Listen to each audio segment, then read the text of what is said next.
Hi friends, ಎಲ್ಲರಿಗೂ ನಮಸ್ಕಾರ. ನಮ್ಮ ಅಡುಗೆ ಮನೆಗೆ ನಿಮ್ಮೆಲ್ಲರಿಗೂ ಸ್ವಾಗತ ಹೇಳ್ತಾ, ಇವತ್ತಿನ ಈ ವಿಡಿಯೋದಲ್ಲಿ ನಾನು ಫಸ್ಟ್ ಟೈಮ್ ಫೇಸ್ನ ತೋರಿಸ್ಕೊಂಡು ಕುಕಿಂಗ್ ಮಾಡ್ತಾ ಇದ್ದೀನಿ. ಸೊ ಅದು ಏನಪ್ಪ ಅನ್ನೋದಾದರೆ, ನಾನು ಲಾಸ್ಟ್ ವಿಡಿಯೋದಲ್ಲಿ ಹೇಳಿರೋ ಹಾಗೆ ಬಸಳೆ ಸೊಪ್ಪನ್ನು ಯೂಸ್ ಮಾಡಿಕೊಂಡು ಬಜ್ಜಿ ಮಾಡ್ತೀನಿ. ಸೊ ಅದು ಹೇಗೆ ಏನು ಅನ್ನೋದು ನಿಧಾನವಾಗಿ ಈ ವಿಡಿಯೋದಲ್ಲಿ ತೋರಿಸ್ತೀನಿ. ಅದಕ್ಕೂ ಮುಂಚೆ ಜುಲೈ 15, 2025 ಇಂದ ಯೂಟ್ಯೂಬ್ ಅವರು ಒಂದು ಹೊಸ ಮಾನಿಟೈಸೇಷನ್ ರೂಲ್ಸ್ನ ಜಾರಿ ಮಾಡ್ತಾ ಇದ್ದಾರೆ. ಯಾರೆಲ್ಲ ಈ ವಿಡಿಯೋಗಳನ್ನು ಮಾಡಿ ಯೂಟ್ಯೂಬಲ್ಲಿ ಅಪ್ಲೋಡ್ ಮಾಡಿ ಯೂಟ್ಯೂಬಿಂದ ದುಡ್ಡನ್ನ ಸಂಪಾದನೆ ಮಾಡ್ಬೋದು ಅಂತ ಅಂದ್ಕೊಂಡಿರ್ತೀರೋ, ಅದು ಸಾಧ್ಯನೇ ಇಲ್ಲ. ಇನ್ಮೇಲೆ ತುಂಬಾ ಕಷ್ಟ ಯೂಟ್ಯೂಬಿಂದ ದುಡ್ಡನ್ನ ಸಂಪಾದನೆ ಮಾಡೋದು. ಹಾಗೆ ಯಾರೆಲ್ಲ ಫೇಸ್ ತೋರಿಸದೆ ನಂತರ ಕುಕಿಂಗ್ ಚಾನಲ್ನ ಮಾಡ್ತಾಯಿದ್ರು, ಅಂದರೆ ಕುಕಿಂಗ್ ಚಾನಲ್ನ ನಡೆಸ್ತಾ ಇದ್ದಂತಹ ನಮ್ಮಂತಹ ಹೆಣ್ಮಕ್ಳಿಗೆ ಇನ್ನು ತುಂಬಾ ಕಷ್ಟ. ನಾವು ಫೇಸ್ ತೋರಿಸಲೇಬೇಕು, ವಾಯ್ಸ್ ಓವರ್ ಕೊಡಲೇಬೇಕು. ಸೊ ಯಾರೆಲ್ಲ ಇಲ್ಲೇವರೆಗೂ ಫೇಸ್ ತೋರಿಸದೆ ಅಡುಗೆ ಮಾಡಿಕೊಂಡು ಯೂಟ್ಯೂಬಿಂದ ದುಡ್ಡು ಸಂಪಾದನೆ ಮಾಡ್ತಾಯಿದ್ರು, ಇನ್ಮೇಲೆ ಫೇಸ್ ತೋರಿಸಿ ವೀಡಿಯೋಸ್ ಮಾಡೋದನ್ನು ಶುರು ಮಾಡಿ. ಸ್ಟಾರ್ಟಿಂಗಲ್ಲಿ ಸ್ವಲ್ಪ ಕಷ್ಟ ಅನಿಸ್ಬೋದು, ನನಗೂ ಕೂಡ ಫೇಸ್ ತೋರಿಸ್ಕೊಂಡು ವೀಡಿಯೋಸ್ ಮಾಡೋದು ಸ್ವಲ್ಪ ಕಷ್ಟ ಆಗ್ತಿದೆ. ಆ್ಯಂಡ್ ಆದರೂ ಕೂಡ ಮಾಡಲೇಬೇಕಾಗಿದೆ. ಆಲ್ಮೋಸ್ಟ್ ನಾನು 3 ಇಯರ್ಸಿಂದ ಯೂಟ್ಯೂಬ್ ಚಾನಲ್ನ ರನ್ ಮಾಡ್ತಾ ಇದ್ದೀನಿ. ಫೇಸ್ ತೋರಿಸದೆ ನಾನು ವೀಡಿಯೋಸ್ ಹಾಕ್ತಾ ಇರೋದ್ರಿಂದ ಸಬ್ಸ್ಕ್ರೈಬರ್ಸ್ ಕೂಡ ಆಗ್ತಾ ಇಲ್ಲ. ಈಗ ನಿನ್ನೆಗೆ 850 ಜನ ಸಬ್ಸ್ಕ್ರೈಬರ್ಸ್ ಮಾತ್ರ ಆಗಿದ್ದಾರೆ. ಲೆಕ್ಕ ಹಾಕ್ಕೊಳ್ಳಿ, ನಾನು 3 ವರ್ಷದಿಂದ ಯೂಟ್ಯೂಬ್ ಚಾನಲಲ್ಲಿ ವೀಡಿಯೋಸ್ ಮಾಡಿ ಹಾಕ್ತಾ ಇದ್ದೀನಿ. ಸೊ ಆದರೂ ಕೂಡ ನನ್ನ ಸಬ್ಸ್ಕ್ರೈಬರ್ಸ್ ಆಗ್ತಾ ಇಲ್ಲ ಅಂದರೆ, ಫೇಸ್ ತೋರಿಸಿ ನಮ್ಮ ಎಫರ್ಟ್ನ ನಾವು ಹಾಕೋದು ಎಷ್ಟು ಮುಖ್ಯ ಅನ್ನೋದು ನಮ್ಗೆ ಇದರಲ್ಲೇ ಗೊತ್ತಾಗುತ್ತೆ. ಸೊ ನೋಡೋಣ, ಇನ್ಮೇಲೆ ಫೇಸ್ನ ತೋರಿಸ್ಕೊಂಡು ನಾನು ಕುಕಿಂಗ್ ವೀಡಿಯೋಸ್ನ ಅಪ್ಲೋಡ್ ಮಾಡ್ತೀನಿ. ಅದು ಹೇಗೆ ನನ್ನ ಚಾನಲ್ಲು ಇಂಪ್ರೂವ್ ಆಗುತ್ತೆ ಅನ್ನೋದು ನನಗೆ ಗೊತ್ತಾಗುತ್ತೆ. ಸೊ ಫಸ್ಟ್ ಟೈಮ್ ನಾನು ಈ ಥರ ಫೇಸ್ ತೋರಿಸ್ಕೊಂಡು ವೀಡಿಯೋಸ್ ಮಾಡ್ತಾ ಇರೋದ್ರಿಂದ ಏನಾದರೂ ಮಿಸ್ಟೇಕ್ಸ್ ಆದರೆ ಪ್ಲೀಸ್ ಇಗ್ನೋರ್ ಮಾಡಿ. ಸೊ ಇವತ್ತಿನ ಈ ವಿಡಿಯೋದಲ್ಲಿ ನಾನು ಬಸಳೆ ಸೊಪ್ಪನ್ನು ಯೂಸ್ ಮಾಡಿಕೊಂಡು ಬಜ್ಜಿ ಮಾಡ್ತಾ ಇದ್ದೀನಿ. ಸೊ ಬಸಳೆ ಸೊಪ್ಪನ್ನು ತರಿಸಿದ್ದೆ, ಇದು ತುಂಬಾ ಚೆನ್ನಾಗಿದೆ, ಫ್ರೆಶ್ ಆಗಿದೆ. ಈ ಸೊಪ್ಪು ಆರೋಗ್ಯಕ್ಕೆ ತುಂಬಾ ಒಳ್ಳೆಯದು. ಅದರಲ್ಲೂ ಬಾಣಂತಿಯರಿಗಂತೂ ಈ ಸೊಪ್ಪಿಂದ ತುಂಬಾ ಉಪಯೋಗ ಇದೆ. ಕೆಲವೊಬ್ರು ಅಂದರೆ ಹಿರಿಯರು ಹೇಳ್ತಾರೆ, ಈ ಸೊಪ್ಪು ಬಾಣಂತಿಯವರು ತಿನ್ನೋದ್ರಿಂದ ನಾರ್ಮಲ್ ಡೆಲಿವರಿ ಆಗೋ ಚಾನ್ಸಸ್ ಇರುತ್ತೆ ಅಂತ ಹೇಳ್ತಾರೆ. ಬಟ್ ಅದೆಷ್ಟು ನಿಜನೋ ನನಗೆ ಗೊತ್ತಿಲ್ಲ, ಆದರೆ ಇದು ಆರೋಗ್ಯಕ್ಕೆ ಮಾತ್ರ ತುಂಬ ಒಳ್ಳೆಯದು. ಸೊ ಈ ಸೊಪ್ಪಿಂದ ನಾನು ಯೂಸ್ ಮಾಡಿಕೊಂಡು ಸಾಂಬಾರು ಕೂಡ ಮಾಡಿದ್ದೆ, ಸೊಪ್ಪು ಸಾರು. ಸೊ ಅದು ಲಾಸ್ಟ್ ವಿಡಿಯೋದಲ್ಲಿ ಅಪ್ಲೋಡ್ ಮಾಡಿದ್ದೀನಿ, ನೀವು ಬೇಕಿದ್ದರೆ ಹೋಗಿ ನೋಡ್ಬೋದು. ಹೇಗೆ ಮಾಡ್ತೀನಿ ಏನು ಅನ್ನೋದು ಆ ವಿಡಿಯೋದಲ್ಲಿ ಡೀಟೇಲಾಗಿ ಅಪ್ಲೋಡ್ ಮಾಡಿದ್ದೀನಿ. ಈ ಸೊಪ್ಪನ್ನ ಯೂಸ್ ಮಾಡ್ಕೊಂಡು ಸೊಪ್ಪು ಸಾರು ಮಾಡೋದ್ರಿಂದ ಸೊಪ್ಪು ಸಾರು ಸ್ವಲ್ಪ ಡಿಫ್ರೆಂಟ್ ಟೇಸ್ಟ್ ಇರುತ್ತೆ. ಸೊ ಬನ್ನಿ ಹಾಗಾದರೆ ಈ ಸೊಪ್ಪು ಹೇಗೆ ಮಾಡೋದು. ಯೂಟ್ಯೂಬ್ ಚಾನಲ್ ಯಾವ ಹೊಸ ರೂಲ್ಸ್ನ ತಂದಿದೆ, ಅದರಿಂದ ಯಾರಿಗೆಲ್ಲ ಎಫೆಕ್ಟ್ ಆಗುತ್ತೆ ಅನ್ನೋದನ್ನು ನಾನು ಈ ವಿಡಿಯೋದಲ್ಲಿ ಡೀಟೇಲಾಗಿ ಹೇಳ್ತೀನಿ. ಮೊದಲಿಗೆ ನಾನು ಬಸಳೆ ಸೊಪ್ಪನ್ನ ಎಲೆ ಏನಿದೆ ಅದನ್ನು ಬಿಡಿಸ್ಕೊಂಡು ತೊಳೆದಿಟ್ಕೊಂಡು ಸೈಡ್ಗೆ ಇಟ್ಕೊಳ್ತಾ ಇದ್ದೀನಿ. ನೋಡಿ, ಈ ರೀತಿ ಬಸಳೆ ಸೊಪ್ಪಿನ ಎಲೆನ ಕಟ್ ಮಾಡಿಕೊಂಡು ನಾವು ಈ ರೀತಿ ತೊಳೆದು ಒಂದು ಪ್ಲೇಟಲ್ಲಿ ಇಟ್ಕೊಳ್ಳೋಣ.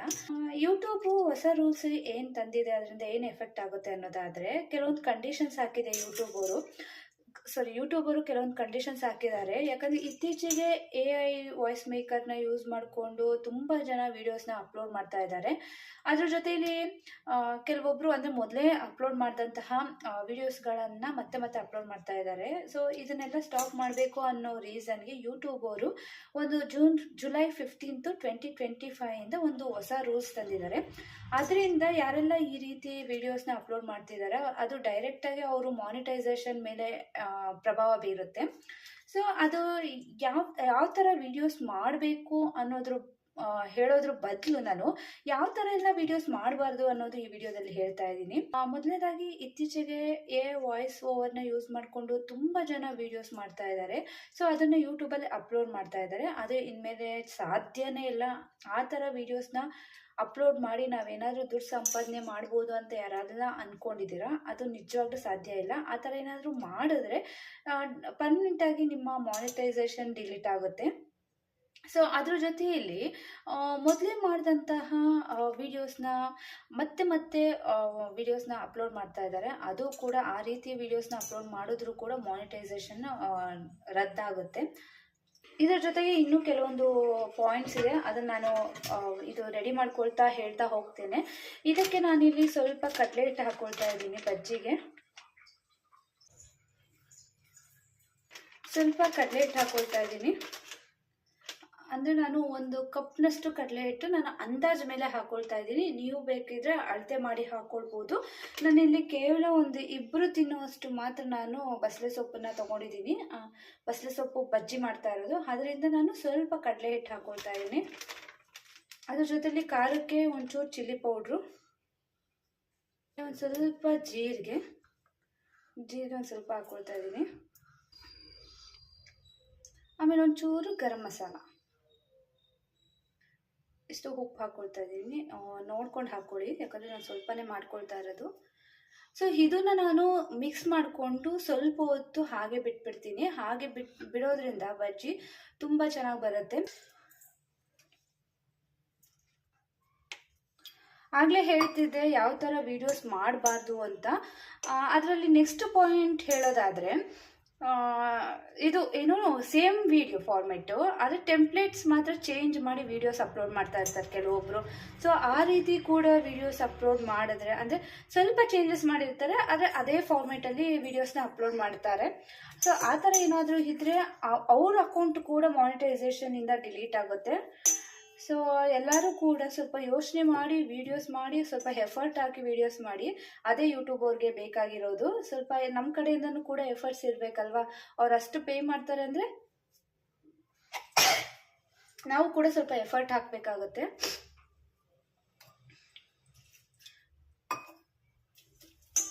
ಇದು ಮಿಕ್ಸ್ ಮಾಡಿಕೊಂಡು ಸ್ವಲ್ಪ ಹೊತ್ತು ನಾವು ಹಾಗೆ ಇಟ್ಕೊಳ್ಳೋಣ.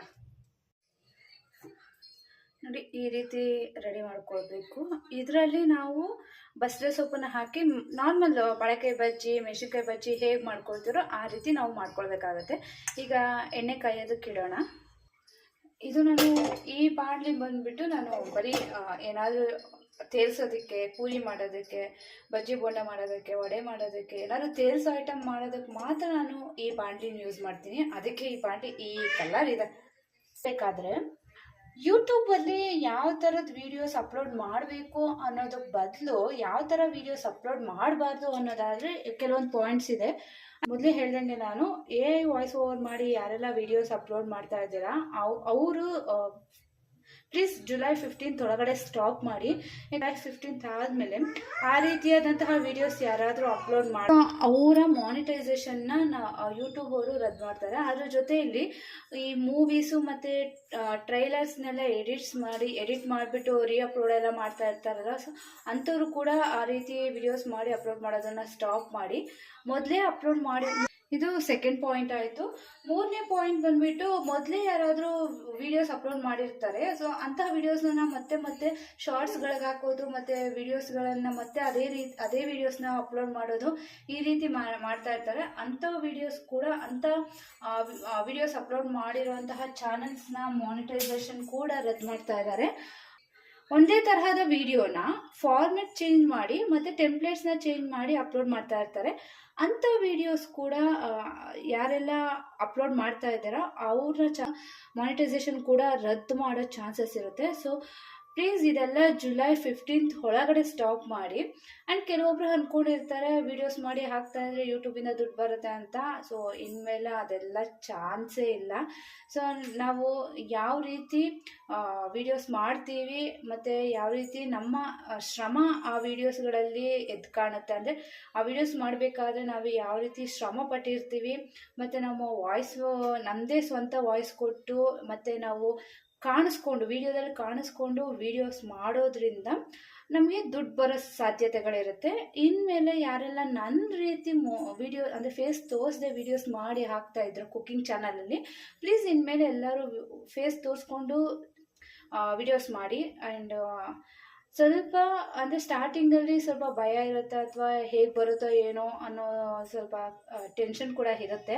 ಸೊ ಜಸ್ಟ್ ಟ್ರೈ ಮಾಡಿ. ನಾನು ಕೂಡ ಫಸ್ಟ್ ಟೈಮ್ ಈ ವಿಡಿಯೋ ಅಂದರೆ ಅಡುಗೆ ಮಾಡಬೇಕಾದ್ರೆ ಫೇಸ್ ತೋರಿಸ್ಕೊಂಡು ಈ ರೀತಿ ವಿಡಿಯೋ ಟ್ರೈ ಮಾಡಿದ್ದು.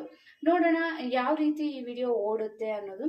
ಸೊ ನಿಮ್ಮೆಲ್ಲರ ಸಪೋರ್ಟ್ ಕೂಡ ನನಗೆ ಬೇಕಾಗಿದೆ. ಆಲ್ರೆಡಿ 850 ಸಬ್ಸ್ಕ್ರೈಬರ್ಸ್ ಆಗಿದ್ದಾರೆ, ಇನ್ನು 150 ಸಬ್ಸ್ಕ್ರೈಬರ್ಸ್ ಆಗೋ ಹಂತದಲ್ಲಿ ಇದೆ. ಸೊ ಆದರೆ ನಾನು 3 ವರ್ಷದಿಂದ ವೀಡಿಯೋಸ್ನ ಕಂಟಿನ್ಯೂಸ್ ಆಗಿ ಅಂದರೆ ದಿನ ಅಪ್ಲೋಡ್ ಮಾಡ್ತಾ ಇರಲಿಲ್ಲ. ನನಗೆ ಟೈಮ್ ಯಾವಾಗ ಆಗ್ತಿತ್ತೋ ಆಗ ವೀಡಿಯೋಸ್ ಮಾಡ್ತಿದ್ದೆ, ಅದನ್ನು ಕೂತ್ಕೊಂಡು ಎಡಿಟ್ ಮಾಡ್ತಿದ್ದೆ, ಅದಾದಮೇಲೆ ನಾನು ಅಪ್ಲೋಡ್ ಮಾಡ್ತಾ ಇದ್ದೆ. ಇನ್ಮೇಲೆ ಕಂಟಿನ್ಯೂಸ್ ಆಗಿ ವೀಡಿಯೋಸ್ನ ಅಪ್ಲೋಡ್ ಮಾಡೋದಕ್ಕೆ ಟ್ರೈ ಮಾಡ್ತೀನಿ. ಆದಷ್ಟು ನನಗೆ ಸಪೋರ್ಟ್ ಮಾಡಿ. ಸೊ ಎಣ್ಣೆ ಕಾದಾದಮೇಲೆ ನಾನು ಏನು ಕಲಸಿಟ್ಕೊಂಡಿದ್ದೆ ಅದರಲ್ಲಿ ನಾನು ಎಲೆನ ಈ ರೀತಿ ಇದು ಮಾಡ್ತೀನಿ. ಕಾದಿದೆಯಾ? ಕಾದಿದೆ, ಚೆನ್ನಾಗಿ ಕಾದಿದೆ. ಸೊ ಇದನ್ನು ನಾನು ಈಗ ಎಣ್ಣೆಲಿ ಬಿಡ್ತೀನಿ.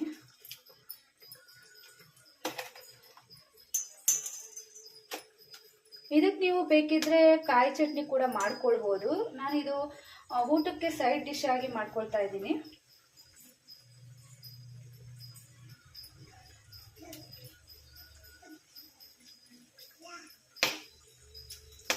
ಹೆದರುತ್ತೆ, ಹುಷಾರಾಗಿ ಮಾಡ್ಕೊಳ್ಳಿ. ನಾನು ಈ ರೀತಿ ಬಜ್ಜಿ ಫಸ್ಟ್ ಟೈಮ್ ಮಾಡ್ತಾ ಇರೋದು. ಯಾವುದೋ ಯೂಟ್ಯೂಬ್ ವಿಡಿಯೋದಲ್ಲಿ ನೋಡಿದ್ದೆ, ಸೊ ಸರಿ ಟ್ರೈ ಮಾಡೋಣ ಅಂತ ಟ್ರೈ ಮಾಡ್ತಾ ಇದ್ದೀನಿ.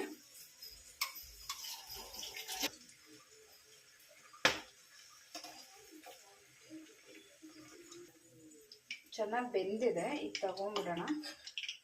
ಸೊ ಬೆಂದಿರೋದು ಎಲೆ ಕಲರಲ್ಲಿ ನಮಗೆ ಗೊತ್ತಾಗುತ್ತೆ, ಎಲೆದು ಕಲರ್ ಚೇಂಜ್ ಆಗಿರುತ್ತೆ. ಸೊ ಹಾಗೆ ನಮಗೆ ಗೊತ್ತಾಗ್ಬಿಡುತ್ತೆ ಬೆಂದಿರೋದು.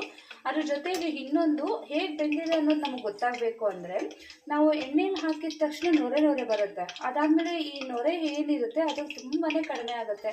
ನೊರೆ ಕಡಿಮೆ ಆದಾಗ ಬಜ್ಜಿ ಆಗಲಿ, ಬೋಂಡ ಆಗಲಿ, ವಡೆ ಆಗಲಿ ಬೆಂದಿದೆ ಅಂತಲೇ ಅರ್ಥ.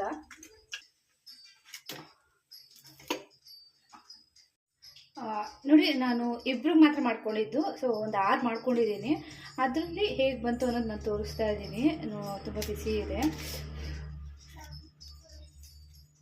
ತುಂಬ ನೋಡಿ ಕೇಳಿಸ್ತಾ ಇದೆಯಾ ಸೌಂಡ್ ಹೇಗೆ ಬರ್ತಾ ಇದೆ ಅಂತ. ಸೊ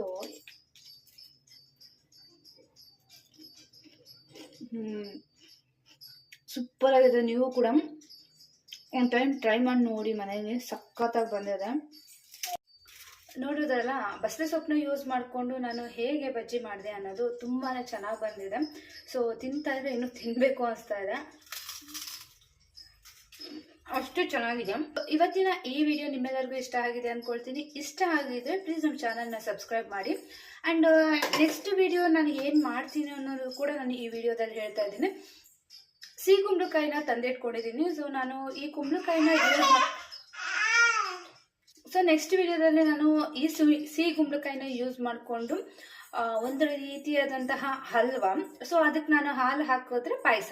ಸೊ ಈ ರೀತಿ ಒಂದು ಸ್ವೀಟ್ನ ಟ್ರೈ ಮಾಡಿ. ಈ ವಿಡಿಯೋದಲ್ಲಿ ನಾನು ಜುಲೈ 15th ಏನೆಲ್ಲ ಚೇಂಜಸ್ ಆಗ್ತಿದೆ ಯೂಟ್ಯೂಬಲ್ಲಿ ಅಂತ ನಾನು ಡೀಟೇಲ್ ಆಗಿ ಹೇಳಿದ್ದೀನಿ. ಈ ಇನ್ಫಾರ್ಮೇಷನ್ ನಿಮಗೆ ಏನಾದರೂ ಹೆಲ್ಪ್ ಆಗಿದೆ ಪ್ಲೀಸ್ ನಮ್ಮ ಚಾನಲ್ನ ಸಬ್ಸ್ಕ್ರೈಬ್ ಮಾಡಿ. ಹಾಗೆ ಕಾಮೆಂಟ್ ಮೂಲಕ ತಿಳಿಸಿ ಇವತ್ತಿನ ಬಜ್ಜಿ ರೆಸಿಪಿ ಹೇಗಿತ್ತು ಅನ್ನೋದು. Thank you. ಮುಂದಿನ ವಿಡಿಯೋದಲ್ಲಿ ಸಿಗೋಣ. Thank you.